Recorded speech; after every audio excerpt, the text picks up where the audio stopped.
July 14, 2012, in Florida, USA, the lifeless body of 29-year-old Adrianne Robert was discovered by her roommate.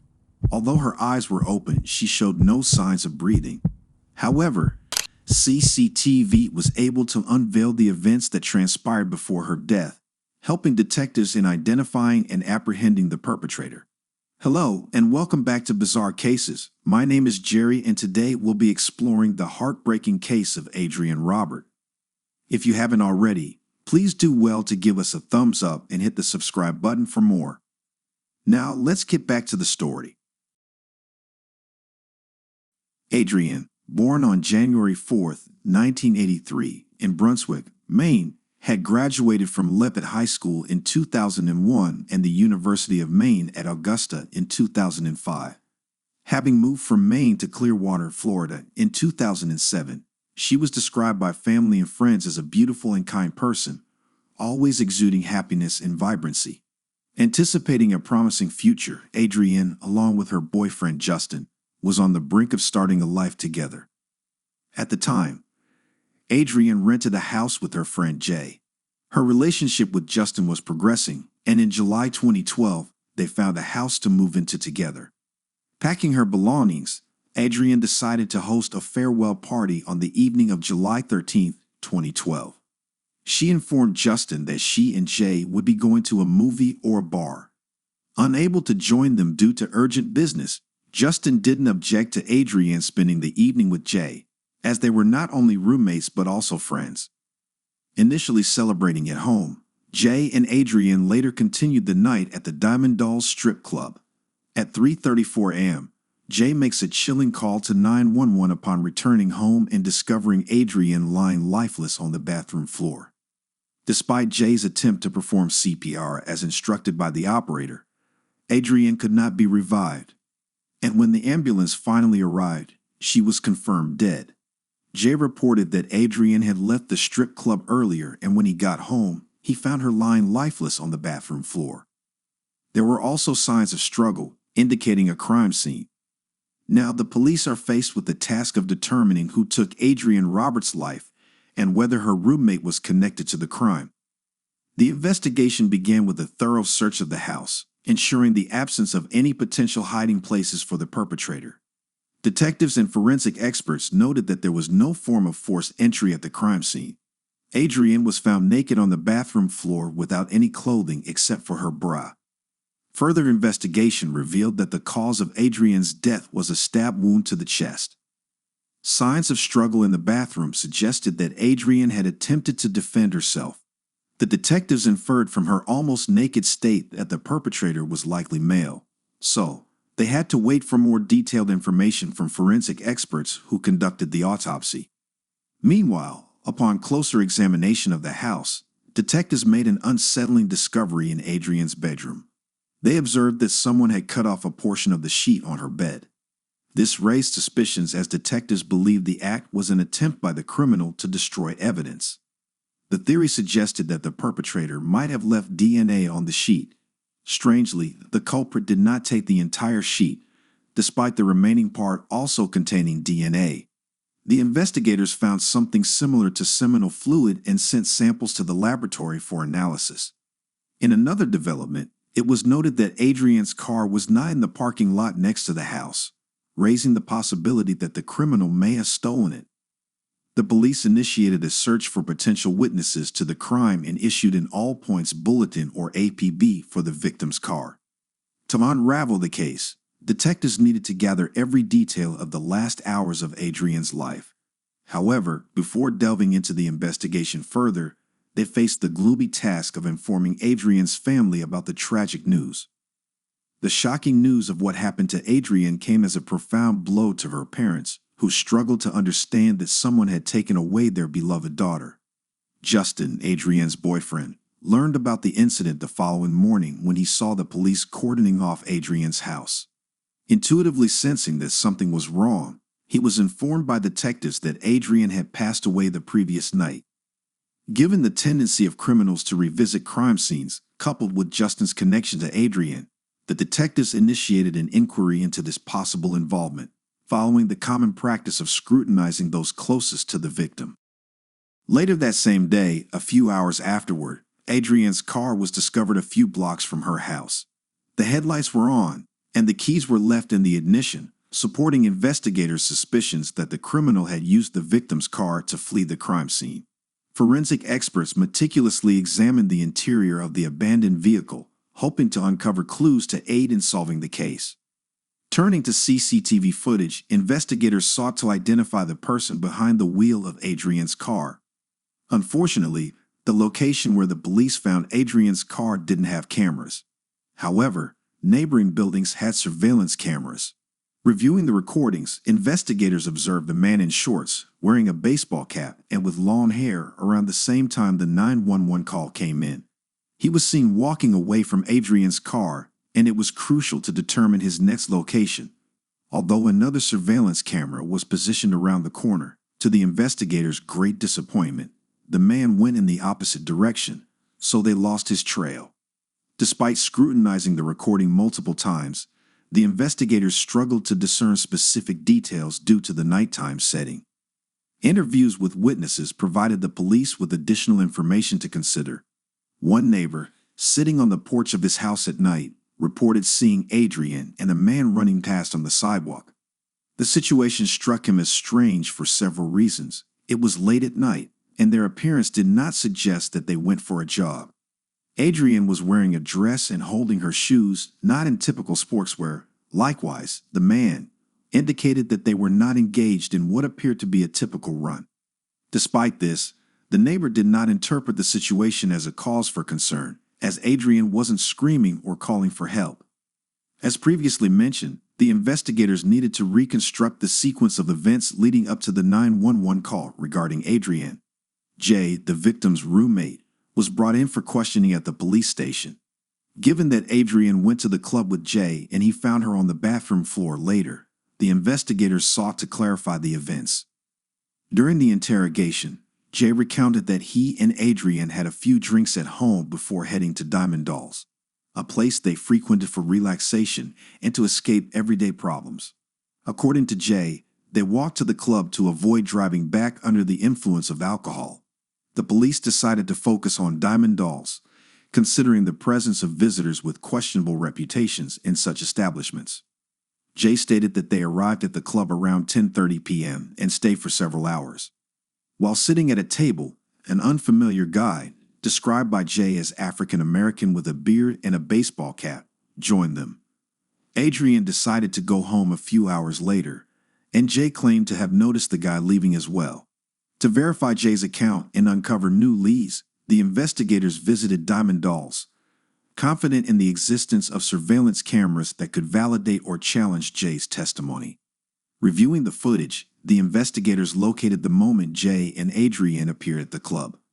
The footage showed them calm and nothing unusual happening. Another camera at the entrance provided clear images, allowing the police to identify individuals and their clothing. The CCTV footage corroborated Jay's statement, confirming that he left the club alone at 2:53 a.m. and walked towards his house. It also verified that Adrianne had left the club earlier, at 1:38 a.m. The more astute viewers might have already discerned an anomaly in the sequence of events. When Adrianne arrived at the club, she was wearing a dress and what appeared to be a jacket. However, upon leaving, she was only in the dress. Adrianne had left the club, and 4 seconds later, a man in a baseball cap emerged, running after her.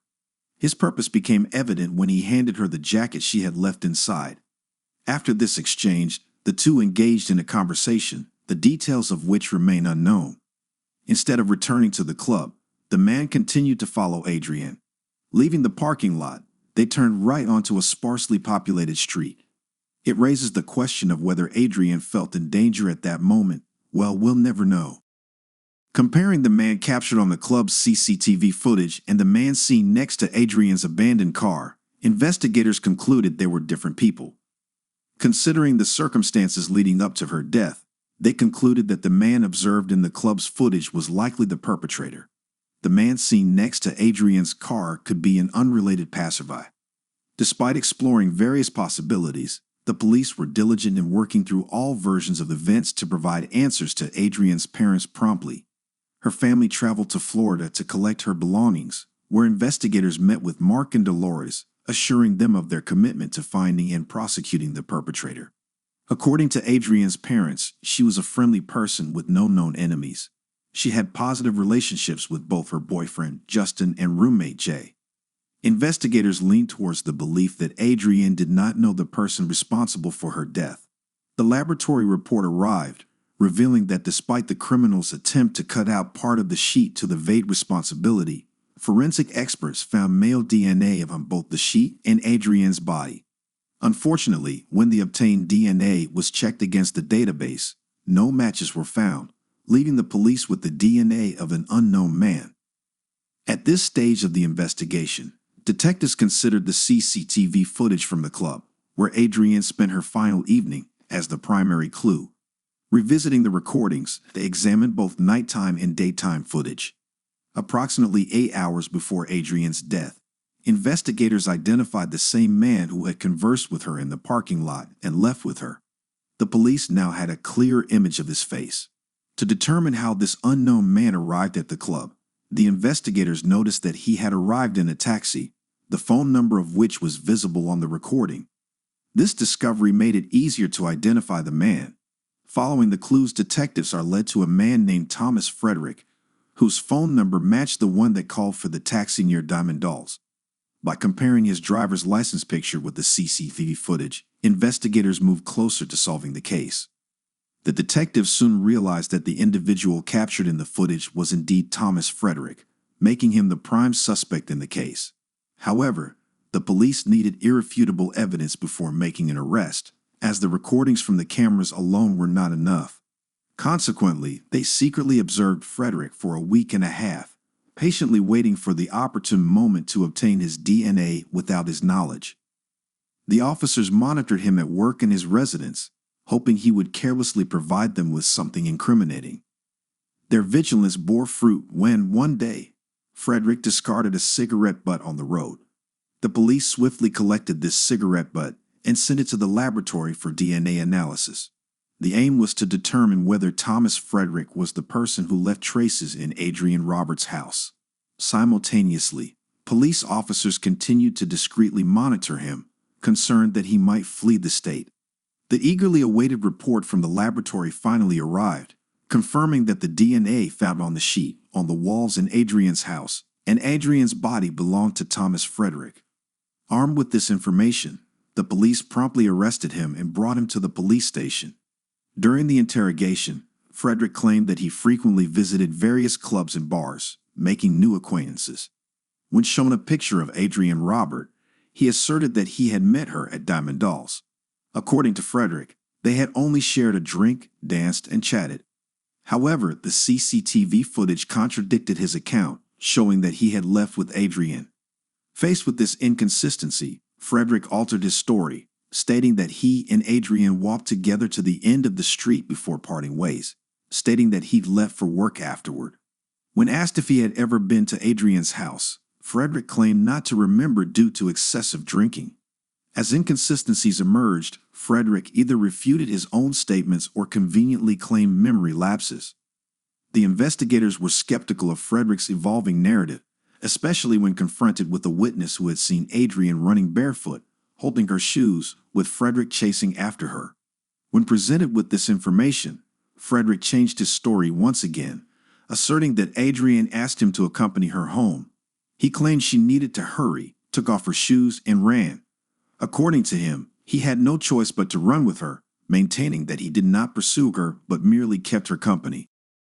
Growing weary of Frederick's unstable accounts, the detectives accused him of attacking Adrianne. They informed him that his DNA was found on the sheet, Adrianne's body, and various items in her house. Faced with mounting evidence, Frederick realized he could not escape the accusations. In a desperate attempt to shift blame, he claimed self-defense, stating that he and Adrianne had consensual intercourse at her house.